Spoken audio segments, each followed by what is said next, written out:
Ministro, eu gostaria de começar nossa entrevista pedindo para o senhor nos dizer o seu nome completo, a data e o local do seu nascimento e o nome dos seus pais. Pois não. Meu nome completo é José Carlos Moreira Alves. Eu nasci em Taubaté em 19 de abril de 1933. E meus pais, meu pai, o nome dele era Luiz de Oliveira Alves. E minha mãe, Maria Ismênia Moreira Alves. Ministro, o senhor tem parentesco com o ex-presidente Rodrigues Alves? Eu sou sobrinho e bisneto dele. Ministro, então na sua primeira infância, o senhor podia nos falar um pouco quem eram as figuras com quem o senhor mais interagiu, como era a sua casa? Eu até, Atividade dos pais. no início de minha vida, eu morei em Taubaté. Meu pai era do Banco do Brasil e era lotado na cidade de Taubaté. Mas ainda bastante criança, por volta de uns 4 a 5 anos, nós nos mudamos para Santos, posteriormente nos mudamos para o Rio de Janeiro, voltamos para São Paulo e finalmente ficamos no Rio de Janeiro. Desde por volta de 1940, nós ficamos no Rio de Janeiro. Por isso é que minha formação toda foi no Rio de Janeiro, uma vez que eu, até 1968, eu morava no Rio de Janeiro. Em 68, quando ganhei, naquele tempo era uma cátedra de Direito Civil da Universidade de São Paulo, é que me transferi para lá, onde passei muito pouco tempo. Passei aproximadamente 4 anos apenas, tendo em vista justamente as circunstâncias de que, posteriormente, fui nomeado Procurador-Geral da República e, em seguida, Ministro do Supremo Tribunal Federal. Seu pai também seguiu carreira jurídica? Não. Meu pai era bancário. Minha mãe, ela era formada em professora. De modo que, na família, parente próximo, eu não tenho nenhum parente próximo que tenha sido da área do direito. Talvez dos mais próximos seja naquela época, aliás, né, hoje, já falecido há tempos, o professor, chamado de professor, Carvalho Pinto, que é aparentado por via oblíqua minha, é primo de meu pai e, consequentemente, primo meu. O professor Carvalho Pinto tinha cátedra onde? Ele era professor na faculdade, se eu não me engano, na Pontifícia Universidade Católica. Do Rio de Janeiro. De São Paulo. De São Paulo. Ministro, o senhor saberia nos dizer quando foi que o senhor decidiu fazer direito? Como que o senhor vai parar na FND? Todo o meu curso, a grande parte do meu curso primário, secundário, e eu fiz científico ao invés de fazer clássico, porque a minha vocação inicial, pelo menos o que eu pretendia como vocação, seria tornar-me médico. Mas no terceiro ano científico, por isso é que fiz o científico, não fiz o clássico, no terceiro ano científico cheguei à conclusão de que eu tenho horror a sangue. De modo que, com isso, evidentemente, desisti de fazer vestibular para a Faculdade de Medicina. E me lembro que tem um ex-colega, que ainda hoje está vivo, e que foi catedrático de cirurgia geral no Rio de Janeiro, na Universidade Federal, em que dizia, há tempos atrás, ainda dizia para mim que a gente se acostuma a tudo. De modo que eu também iria acostumar-me a isso, não sei por que eu não teria seguido a carreira. E eu respondi a ele, eu não segui a carreira por uma razão, não ia passar 20 anos sofrendo para depois me acostumar. O senhor estudou no Instituto Lafayette? Estudei no Instituto Lafayette. Que era uma escola bastante importante no Rio de Janeiro nesse momento. Era um bom colégio no Rio de Janeiro. Quem eram seus colegas de classe? Alguns nomes. Meus colegas de classe, como eu disse, esse, que foi professor de cirurgia geral, Orlando Marques Vieira. Agora, outros colegas eu tenho. Agora, nenhum deles que eu tenha, que eu saiba, teve uma maior projeção na vida pública. Uhum. Tive colegas como Hélio Viana, como... O Hélio Viana, historiador? Não. Por isso não tem absolutamente ligação nenhuma. Tive colegas como... Faz tanto tempo que a gente vai se esquecendo.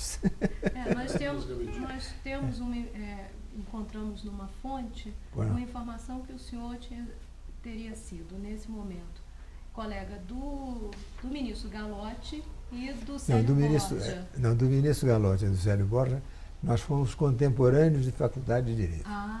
Não no Lafayette. Não no Lafayette. Lafayette, embora o Galotti tenha estudado no Lafayette também, mas fomos contemporâneos. O Galotti estava 2 anos na minha frente. Que ótimo. Isso. Na faculdade, o senhor se lembra de alguns colegas de turma? Colegas de faculdade? Faculdade, eu cursei a antiga Faculdade Nacional de Direito da Universidade do Brasil, de 1950 a 1955. Como contemporâneos de faculdade, eu tive o José Carlos Barbosa Moreira, que é 1 ano antes de mim, o Galotti e o Valde, que são 2 anos antes de mim. O Arnold Valde. O Lamartine, José Lamartine, também foi meu contemporâneo, que é o de Curitiba, professor, é o homem da pessoa jurídica, de um livro sobre pessoa jurídica. E na faculdade nós tive vários colegas, embora naquele tempo, no meu vestibular, por exemplo, entraram 19 alunos. 19 apenas. Foi realmente um vestibular sério. Apertado. Eu tive uma grande surpresa da minha vida. É que, tendo feito científico, estudei latim nos 2 últimos anos e passei em primeiro lugar. E foi realmente, tendo que derrotar, inclusive, um professor livre-docente de latim do Colégio Pedro II. O que foi, naquele tempo, foi um padrão de glória para mim. O senhor é latim, né? Eu já escrevi até em latim, mas... Você escrevia naquela revista em Roma? Não, foi na Católica, na Pontifícia Católica. Mas... E aí, como colegas de turma, eu tive o Orlando, que foi médico.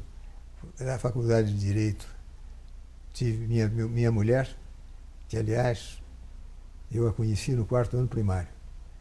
E nós depois fizemos o primário, o preliminar, que chamavam naquele tempo no Lafayette. Depois eu fiquei no departamento masculino e ela ficou no departamento feminino, separados. Quando veio isso durante o ginásio todo. Depois veio o científico, aí as turmas, os rapazes e as moças se juntaram. Eu fui, portanto, colega dela no científico, posteriormente nos 5 anos de Direito, do bacharelado, depois dos 2 anos do curso de doutorado.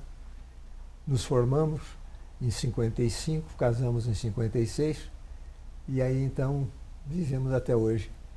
Havia muitas mulheres no curso de Não, Direito? na minha turma havia umas 5 ou 6 mulheres. Qual o nome da sua esposa? Evani de Albuquerque Maul, M-A-U-L. Eu pensei que ela fosse do Oriente Médio, mas isso é alemão. Isso significa, os dicionários que trazem uma linguagem mais delicada, diz nariz de animal. Em português, focinho. Raul é nariz de animal. Alves, né? Claro. Evani de Albuquerque Maul Alves. E como era o ambiente da faculdade? O senhor entra em 50, né? Um período... E saí em 55. E sai em Depois, 55. isso o bacharelado. Depois o doutorado foi de 56 a 58. Mas durante a faculdade o senhor está num momento muito importante da história do Brasil, né? grandes questões sendo debatidas, imagino que a Faculdade Nacional de Direito devia se engajar, centro acadêmico. Eu confesso que eu sempre fui um pouco arredio à parte política. Uhum. De modo que nunca fui, embora representante de turma, por ser primeiro colocado, não só no vestibular, mas durante o curso, Uhum. naquele tempo era o primeiro colocado era sempre o representante de turma. Mas confesso que não tive maior participação em matéria política. O senhor estava estudando. Pelo menos. Ministro, eu também sou ex-aluno da FND, então além do senhor ter o direito de me dar trote, se o senhor quiser, Sim. eu gostaria de lhe perguntar se o senhor não militou no CACO, portanto. Não, no CACO não militei. No CACO, embora a nossa turma tenha sido a primeira turma que tenha derrotado a antiga...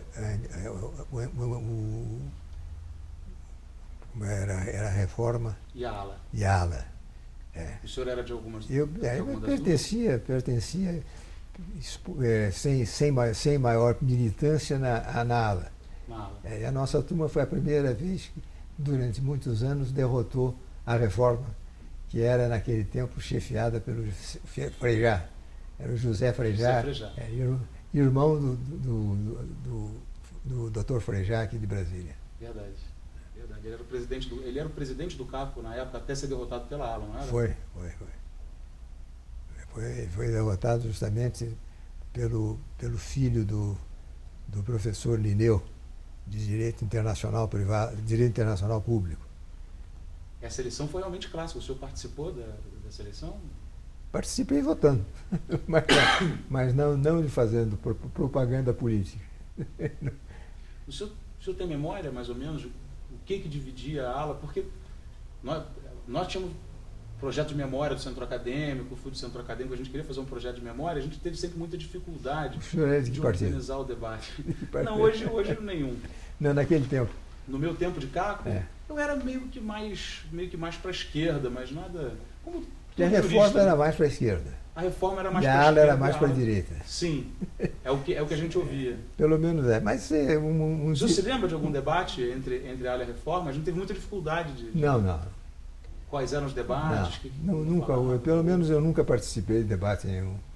E nem tive conhecimento mais aprofundado de debate entre essas duas facções. Mas, por exemplo, uma questão como a criação da Petrobras, ali em 53, que era uma questão muito intensa, chegava a repercutir na faculdade? Vocês chegavam a debater? Isso era motivo de... Não, que eu me lembro, não. Uhum. Que eu me lembro, não chegou a esse ponto. Entendi. Naquele tempo, o estudante era muito dado a quebrar bonde, porque aumentaram o preço, a impedir que a polícia entrasse dentro da faculdade, sendo que o Pedro Calmon, que foi reitor, ele teria dito certa vez que aqui não, militar não entra, a não ser mediante vestibular devidamente aprovado por ele. Essa declaração é famosa, né? Essa é famosa, realmente. Famosa. O senhor chegou a ver, porque muitas vezes aconteceu, mas o senhor chegou a ver a polícia entrando na faculdade? Não. Eu nunca cheguei a ver. Isso realmente se falava naquela época, mas eu não sei, não tive nenhuma presença diante de invasão por parte militar. Ministro, professores, quais foram os professores que mais marcaram o seu curso? Os professores, naquele tempo, quase todos eram catedráticos. Raríssimo era aquele livre docente que dava aula, e era formado por grandes nomes da jurídico do Brasil. Assim, por exemplo, em direito civil, eu tive como professor o Arnoldo Medeiros da Fonseca, que foi, sem dúvida alguma, um grande civilista. Naquele tempo, os civilistas eram de primeira água. Eram Santiago Dantas, o Ânima Guimarães, Arnoldo Medeiros da Fonseca, e que era um homem um pouco arrojado nas suas opiniões, mas que era um homem que conhecia direito, que era o Gondim Filho, o Gondim Neto. O Gondim Neto de Recife, que tinha sido o primeiro catedrático em Recife, depois fizeram concurso para o Rio, e fora também e aliás, ele se tornou um dos catedráticos de Direito Civil. Com relação ao direito penal, nós tínhamos o Demóstenes de Madureira de Pinho e meu Deus, está me faltando agora, Benjamin, ele era pastor protestante. Havia também o professor Oscar Stevenson, que era professor de Direito Penal, mas não foi meu professor, de introdução, o Hermes Lima, de economia política, foi o Alcibiades de Delamare. Eu me recordo sempre, ele usava um vocabulário completamente fora do normal. E um dia ele me saiu com um orbe terráqueo, eu dei um sorrisozinho e ele percebeu, virou-se, me deu-lhe uma espinafração de fazer gosto. Mas depois se arrependeu. E um dia disse, o senhor ainda vai ser presidente da República. E eu pensei com os meus botões, puxa vida, de aluno mal criado, melhorei bastante. Mas direito internacional público era o Linneu de Albuquerque. O direito Linneu de Albuquerque Melo. Melo. Que era o catedrático na época. O processo civil, Oscar da Cunha. O Oscar da Cunha em processo civil. Depois, em processo penal, foi o Tornaghi.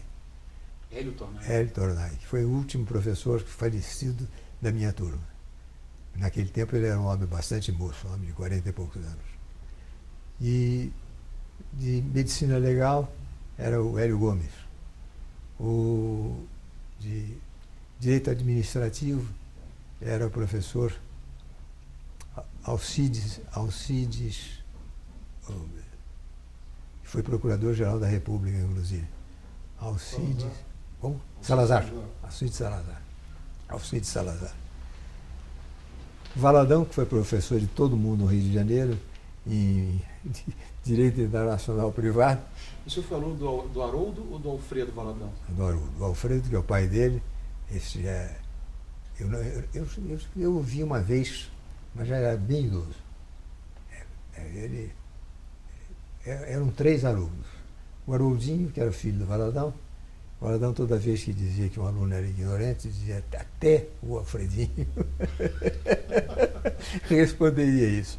Depois, o Valadão, o Haroldo, que foi meu professor, e o Alfredo Valadão, que era pai do Haroldo Valadão. Rios e águas correntes. Hein? Rio e águas correntes. Né? Usei muito E também foi a favor da unificação do direito privado. Mas, quem mais como professor? Algum desses o senhor teve mais, menos proximidade? Existia monitoria? O senhor chegou a trabalhar perto de alguns professores? Não. Naquele tempo a monitoria era muito havia muito poucos alunos como monitores. Na minha turma, por exemplo, eu não me lembro nenhum de nós. Inclusive porque os professores catedráticos davam aula, recolhiam chamada, enfim, era bem diferente do que é hoje. Em que hoje assistente é que dá aula. Os titulares geralmente ou dão uma aulinha de vez em quando, ou não dão aula, praticamente. Mas naquele tempo era o contrário. Ministro, o senhor lembra quem foi, ou se teve alguma transição, quais foram os diretores da Faculdade de Direito? O reitor era o professor Pedro Calmon. O reitor foi o Pedro Calmon. E o Pedro Calmon era professor de Teoria Geral do Estado. Verdade. Teoria Geral do Estado.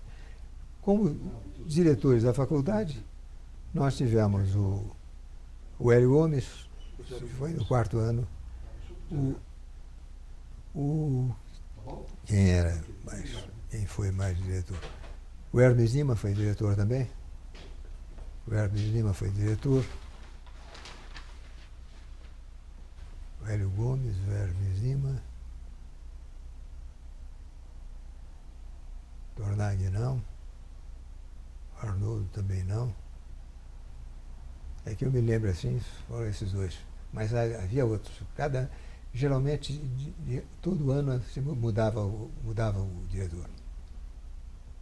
Luiz, eu fiquei curioso, diante de tantos nomes que são, ainda mais para mim, se tornaram grandes clássicos, né? Nomes que eu escutei a minha faculdade inteira. Fiquei muitíssimo curioso para saber de todos eles quem o senhor escolheu para ser seu orientador no doutorado. E como foi o seu curso de doutorado, como foi o seu doutoramento? Naquele tempo, o doutoramento, eu cheguei a defender tese. E defendi uma tese de direito romano. O título era em latim, Tercis Nundinis Parte Secanto. Era o problema da execução do devedor no antigo direito romano.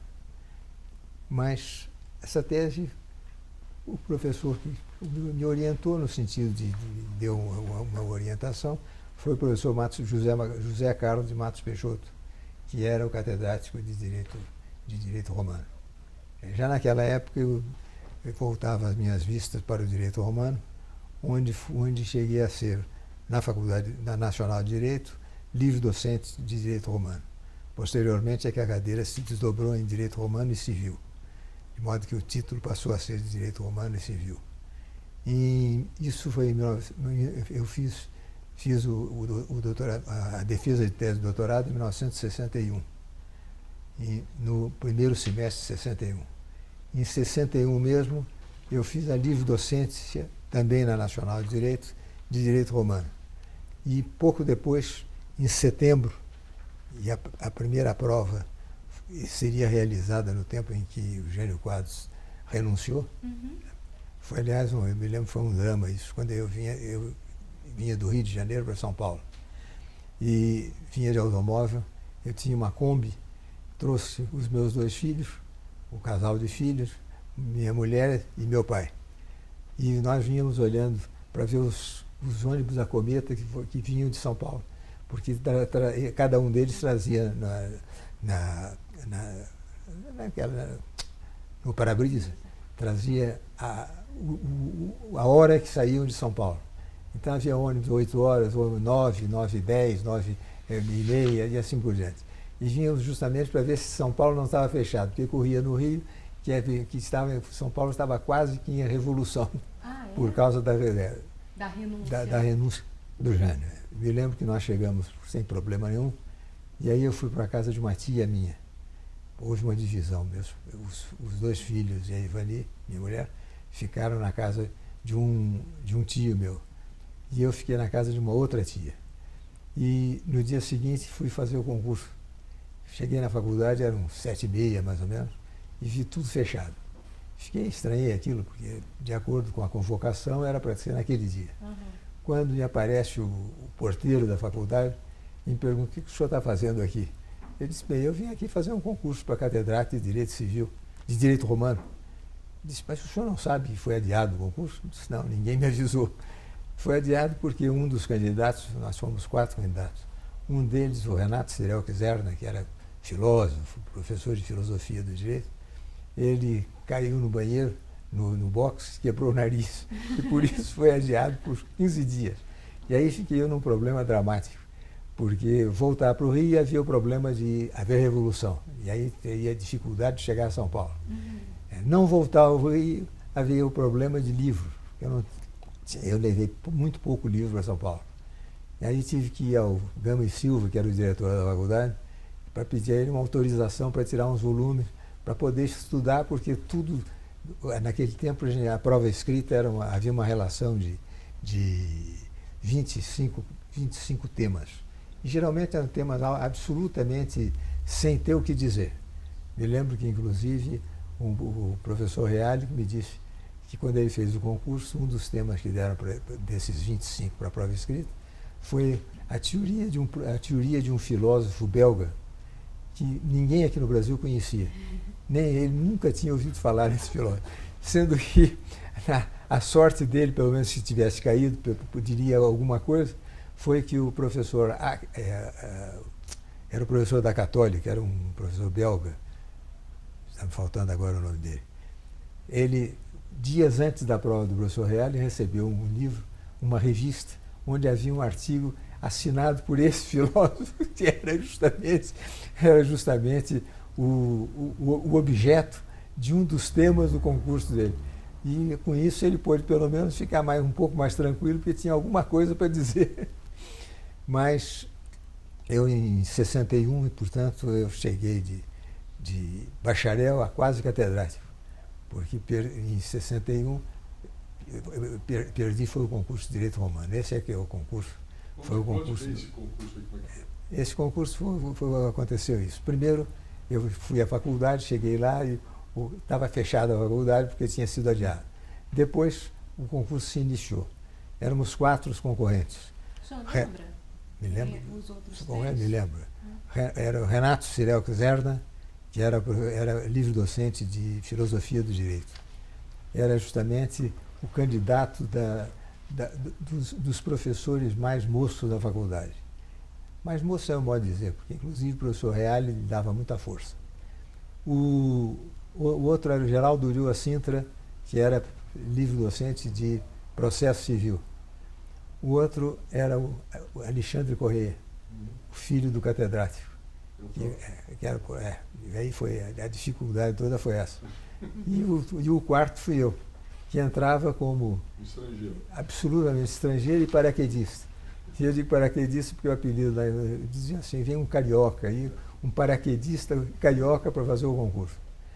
E acontece que o Alexandre, que era o filho do catedrático, e para quem tudo se voltava a favor dele, no sentido de ganhar a cátedra, os alunos o detestavam. E isso então me valeu.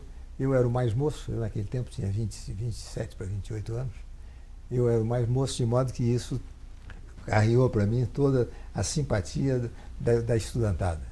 E naquela época, um concurso em São Paulo era um concurso, era um acontecimento da cidade. Era notícia de primeira página do Estadão, do Estado de São Paulo. Eu, por exemplo, quando terminou o concurso e houve então a proclamação, o presidente da banca era o Vicente Hall, e quando ele proclamou, então os alunos jogaram moedas e marmeladas. Eu me lembro que as minhas pernas tremeram, embora eu soubesse que aquilo era a meu favor. Porque realmente um espetáculo. Inclusive o Vicente Hall declarou alto e bom som que ia chamar a polícia para conter os estudantes. E aí um estudante deu e disse, mas o senhor não tem moral para isso. A coisa foi. E depois, quando ele saiu, na frente dele saiu um caixão, um túmulo, como se fosse um caixão de defunto, e o carro ficou empacado atrás dele, seguindo o caixão. Coisa terrível. Eu me lembro que nessa época eu quase perdi até o meu guarda-chuva. Justamente porque saí carregado pelos estudantes debaixo de gritos, viva o carioca. Aí foi um escândalo, porque naquele tempo Rio e São Paulo havia uma grande rivalidade. Né? Por isso, no dia seguinte, o Flávio Mendes, que era o diretor, era o redator-chefe do Estado de São Paulo, escreveu um artigo me chamando de líder das esquerdas estudantis do Rio de Janeiro, porque só um líder das esquerdas estudantis é que teria a possibilidade de ser carregado por estudantes de São Paulo debaixo de gritos viva o carioca. Com isso... Desculpa, termino. Não, desculpa. Não, pode. Não, fiquei muito curiosa o que fez o carioca prestar um concurso para São Paulo. Foi uma coisa absolutamente, foi um fato curioso. É que meu avô paterno morava em Guaratinguetá. E todas as férias de meu pai, e férias que coincidiam sempre com as minhas férias do tempo de faculdade, eu passava em Guaratinguetá. E aí soube que estava aberto o concurso para catedrático de Direito Romano da Universidade de São Paulo. No Rio não havia naquela época concurso, porque estavam bloqueados todos os concursos da Universidade Federal e, consequentemente, da Faculdade Nacional de Direito. E eu, então, resolvi fazer. Me lembro que meu pai disse que isso era uma loucura completa. O que eu ia fazer em São Paulo, que era considerado como uma faculdade fechada, o que eu ia fazer aos 28... eu estava com 28 anos. Foi em setembro de 1961. o que eu ia fazer em São Paulo.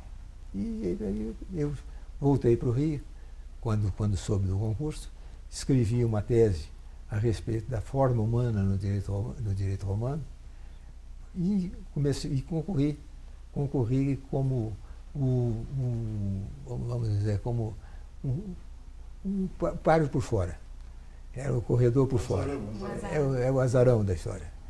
E me lembro que o azarão era tão grande que quando eu obtive do Gama e Silva a autorização para tirar alguns volumes, para estudar alguns volumes, porque tinha que ficar em São Paulo sem ter livro, eu me lembro que fui à faculdade e falei com a bibliotecária-chefe. Ela se virou para mim e disse: o senhor é o rapazinho que veio do Rio para tentar uma livre-docência aqui? E eu me persiguei para ela e disse: não, senhora, eu vim aqui para tentar uma cátedra de Direito Romano da faculdade. Ela deu um sorriso. Quando terminou tudo, e houve aquele moeda de marmelada, eu fiquei em segundo lugar no concurso, me empataram em todas as provas, exceto os títulos. Deram uma vantagem ao filho do Alexandre, e, portanto, ele ganhou. Ele tirou o primeiro lugar, eu tirei segundo, o Renato Sireco tirou o terceiro, e o Geraldo Ulloa Sintra tirou o quarto, que era tido naquela época como um grande páreo, o Geraldo. Depois teve até um final dramático, horrível. Foi, por causa do livro. O senhor se lembra quem era a banca? A banca me lembra. A banca era o Mário Mazagão, que era professor de Direito Administrativo. O Mário Mazagão, o Mário Neves Batista, que era o catedrático de Direito Romano de Recife, o Silvio Meira, que era o catedrático de Direito do Pará, um professor de Minas, que era um desembargador, o nome dele, o nome desse desembargador me escapa. Foi, aliás, o único que me empatou com o Alexandre. Os outros deram sempre um pontinho a mais a ele em título. E o último foi o Vicente Raul, que era o presidente da banca.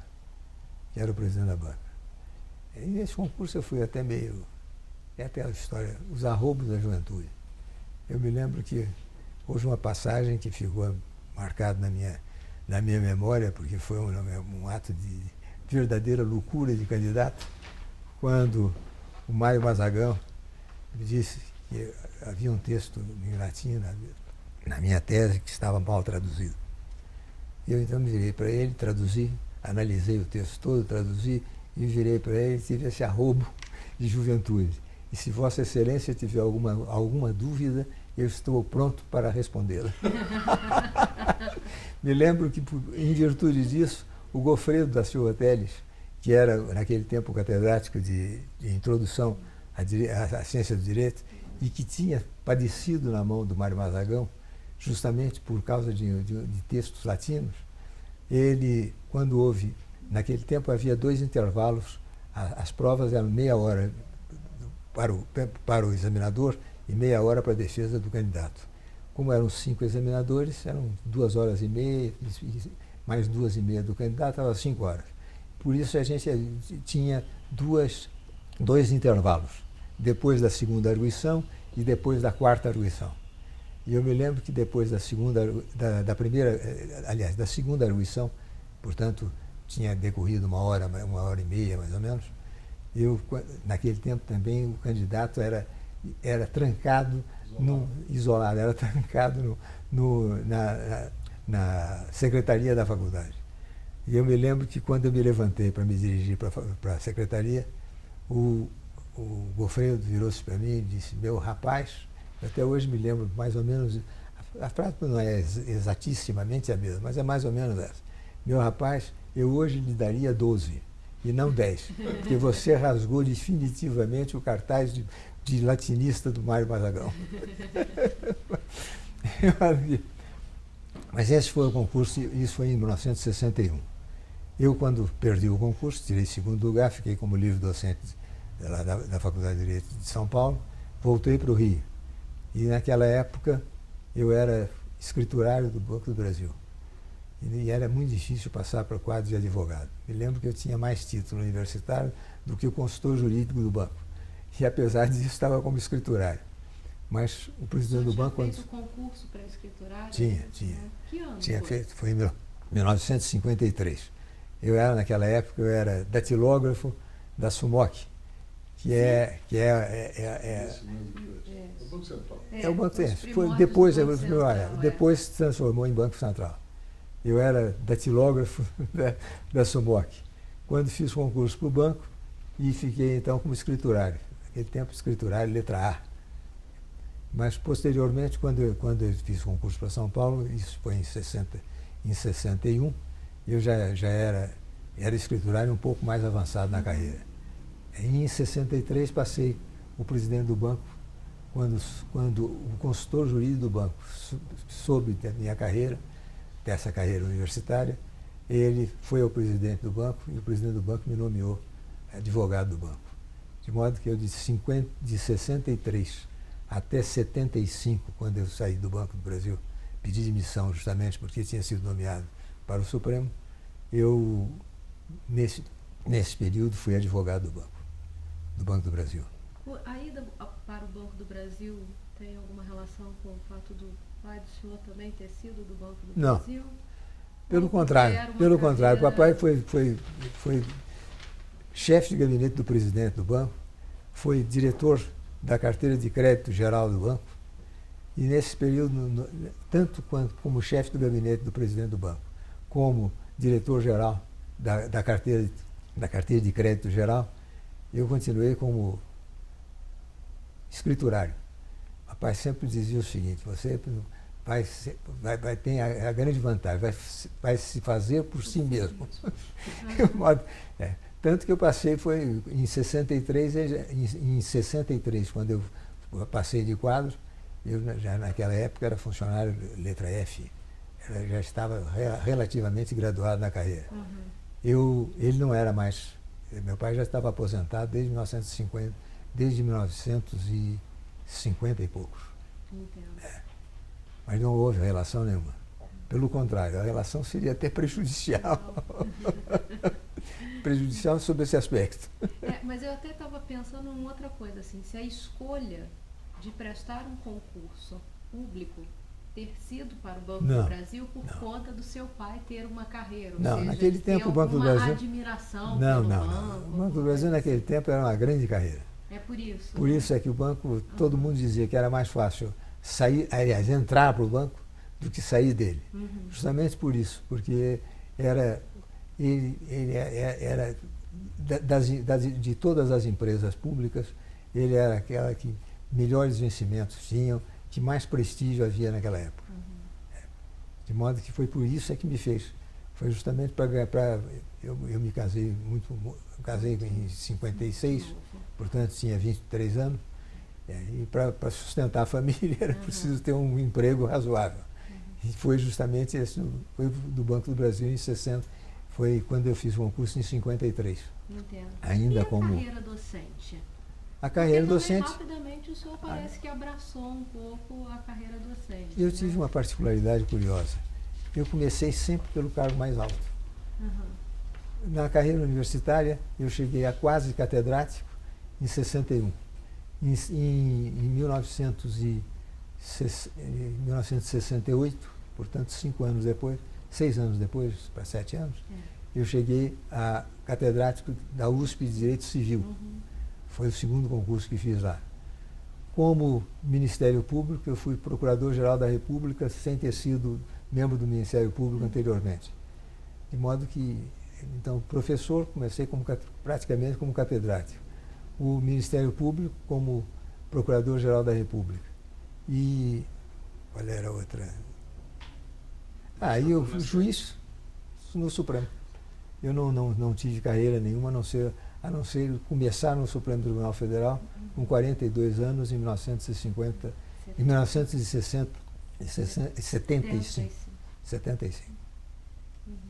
Tinha 35 anos naquela época. Mas tanto a Procuradoria quanto o Supremo, o senhor vai por indicação. A carreira docente, de certa forma, o senhor não acha que o senhor procurou ser Fui eu. né? Eu sempre fui. Hoje, a gente com quase 80 anos já não tem mais aquela desenvoltura para exposição como tinha anteriormente. De modo que sempre a minha vocação foi ser professor. É isso. Essa era a vocação propriamente. Como Procurador-Geral da República, eu fui por ter sido indicado por um colega de faculdade, todo mundo dizia que era meu professor e nunca foi, que foi o Alfredo Busaid. Eu ia perguntar isso, porque eu tinha uma fonte que ele tinha sido seu professor. Não. Não, ele foi... o que chamou a atenção dele para mim foi que no meu concurso de Direito Romano, isso ele me escreveu depois uma carta para o Eliezer Rosa, que era um professor do Rio de Janeiro de processo, juiz de direito e muito amigo dele. E eu me lembro que um dia o Eliezer Rosa, eu estava numa livraria, o Eliezer Rosa entrou, virou-se para mim e disse: o senhor quer ir ao meu gabinete amanhã, que eu tenho um documento muito interessante para o senhor. E eu fui ao gabinete dele. Cheguei lá, era uma cópia de uma carta ao Eliezer Rosa, em que ele descrevia o concurso de Direito Romano de São Paulo. E começava dizendo: o Alves Moreira, tanto ele não era nem sequer meu conhecido, porque trocou o meu nome. O Alves Moreira, me lembro dessa expressão, é um mestre. E sei disso porque a aula que ele deu foi uma aula justamente que era uma aula sobre o processo formulário, que é da minha particular do gosto. E por isso, esta aula, para mim, esta aula é de um verdadeiro mestre. E, consequentemente, ele foi um dos que, com o professor Reale, com o Gofredo, enfim, com a fina nata da faculdade, me apoiaram. Esse concurso de Direito Romano teve uma particularidade, é que naquele tempo só podiam votar para aprovar ou não a indicação da banca os catedráticos que tivessem comparecido a todas as provas. E dos que compareceram a todas as provas, apenas 12 é que tinham comparecido. E 12 não era a maioria absoluta naquele tempo. Eram 14 a maioria absoluta. E eu tive os 12 votos pela anulação do concurso. Posteriormente, os 2 votos, por isso mesmo eu depois recorri ao Conselho Universitário, e aí tive voto de... eu perdi por, parece que foi 14-5, porque era completamente desconhecido. E um dos meus eleitores foi justamente o Fernando Henrique, que naquele tempo era assistente, ele era representante dos assistentes. Tanto que eu brinquei, muitos anos depois, brinquei com ele, dizendo: o senhor foi o primeiro eleitor que eu tive até hoje. Mas eu estava... A senhora tinha me perguntado... Sobre o professor Busaid. O professor Busaid. Professor Busaid. Ele, posteriormente, como Procurador-Geral da República, foi a indicação dele. Porque o Leitão de Abreu tinha indicado um candidato que era separado da mulher. E o presidente, que naquela época era o general, não era o Geisel, era o anterior, Médici, ele disse: esse homem não entra no meu palácio. E disse ao professor Busaid: o senhor escolhe um outro. Quem era o? Lembra dele? Prefiro não dizer nada. Mas o professor Busaid, então, é que me indicou. Ele indicou o Leitão de Abreu, e o Leitão de Abreu levou a ele. Levou, e me lembro que houve uma passagem, eu naquele tempo estava com 37, 38 anos. Foi o Leitão que indicou um Foi. então eu sei quem é. Foi. Então foi meu professor. Foi, eu sei disso.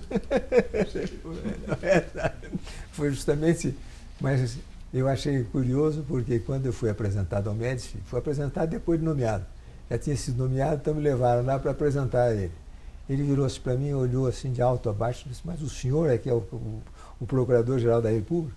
Pensei, eu disse: ele deve estar me achando moço para isso. Então eu virei para ele e disse: presidente, o senhor pode ter pelo menos uma certeza, é de que o limite constitucional dos 35 anos foi respeitado. Mas foi o professor Busaid, que era o ministro da Justiça na época. Sim. E eu, naquele tempo, eu estava encarregado no Ministério da Justiça de coordenador da reforma de códigos.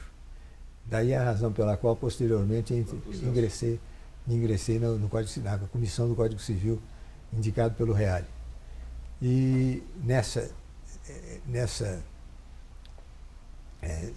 essa indicação foi dele, do Procurador-Geral da República. Uhum. Depois, o Supremo, não. O Supremo, em 75, ele já não era mais ministro. Eu fui, aliás, foi uma surpresa na minha vida. Eu conhecia o general Geisel, que foi quem me indicou para ser nomeado ministro do Supremo. Quando que o senhor conheceu o general Geisel, presidente? Eu o conheci depois de nomeado. Ah, só depois de nomeado? Só. Não Mas foi a grande surpresa da minha vida, pelo seguinte, porque todo o ministério do Médici saiu, todo o ministério, exceto, todo o ministério saiu. E eu fui ao professor, eu estava na segunda linha, como Procurador-Geral da República, eu fui ao professor Buzzard e pedi a ele que levasse o meu requerimento de exoneração. E ele, quando voltou, eu perguntei, disse, o senhor já estou exonerado, porque eu já tenho um caminhão alugado aí para me levar para São Paulo as minhas coisas daqui a 2 ou 3 dias. E ele virou-se e disse, não, eu não trouxe a sua exoneração, porque o general Geisel virou-se para mim e disse, não, esse daí fica para depois. Para ser, quem vai decidir vai ser o novo aliás, ministro. Não foi o Geisel, foi o Médici. Foi o Médici. Ele vai, será o novo presidente. O novo presidente. E eu até disse ao professor Buzzard, eu vou ficar numa situação dramática. Eu vou chegar um novo ministro da Justiça e vou me apresentar e dizer, eu sou o Procurador-Geral da República, estou dimissionário, mas ainda não me foi concedida a demissão. Ficou uma situação, eu disse, mas o que você quer que eu faça? Afinal de contas, o presidente disse que não o exonera. Disse para esperar o outro presidente, o jeito é esperar. Ou então você sai, fecha a porta e você não vai fazer isso. E 3 ou 4 dias depois, quando houve a posse do Geisel, eu achei curioso porque eu tive que me apresentar ao Armando Falcão, que também não conhecia, a não ser de jornal. Como conhecia o Geisel de jornal, obviamente. Eram realmente conhecidos na política. Eu me apresentei e disse, ministro, eu ainda sou Procurador-Geral da República, mas o meu ofício de exoneração está na sua mesa. De modo que eu peço ao senhor que amanhã, se o senhor puder, o senhor leve ao presidente para ficar, inclusive, absolutamente desimpedido para voltar para São Paulo, onde as minhas coisas já estão quase todas encaixotadas para ir embora. E ele me disse, não, mas eu quero falar com o senhor amanhã às 7 horas da manhã. O senhor pode comparecer ao meu gabinete? 7 horas da manhã. Eu achei aquilo meio estranho. 7 horas da manhã, compareceu ao gabinete dele e disse, bem, vamos lá. No dia seguinte fui. E aí ele foi comigo, foi alinhado. Virou-se para mim e disse, o senhor não era meu candidato a Procurador-Geral da República.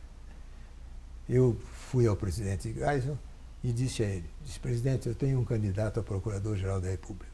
E o presidente Geisel virou-se para mim e disse, eu também tenho um candidato, e o meu prefere ao seu. Convide o Procurador-Geral atual para continuar no cargo. E aí ele me perguntou, o senhor, face disso, o senhor aceita a continuação? Eu disse, bem, se eu não aceitasse, eu seria o último dos homens, porque eu não pedi coisa nenhuma a ninguém, não tinha pistolão nenhum de ninguém, não conhecia pessoalmente o general Geisel, de modo que, até hoje, eu só acredito ter acontecido tudo isso, porque eu, como Procurador-Geral da República, a minha última sustentação oral foi uma sustentação de uma ação rescisória, em que, desculpa, eu estou... Não, está ótimo. Por favor, pode concluir. Está ótimo. Mas a minha última sustentação oral foi uma rescisória, que era uma rescisória sobre 400 e poucos oficiais, que, por terem perdido, eles desceram um posto na carreira. E eu me lembro que eu fiz um memorial de 1,5 páginas. E veio um coronel que era do gabinete do ministro da Guerra, naquele tempo ministro da Guerra, que era o Orlando Geisel. Uhum. E veio e me pediu que ia ler o memorial que eu tinha feito. Eu apresentei a página e pouco. No dia seguinte voltou esse coronel e disse, o senhor sabe que eu estou muito preocupado porque o general Orlando Geisel está achando que é muito simples demais esse memorial. E eu olhei para ele de vez em quando tinha umas atitudes dessas quando mais moço.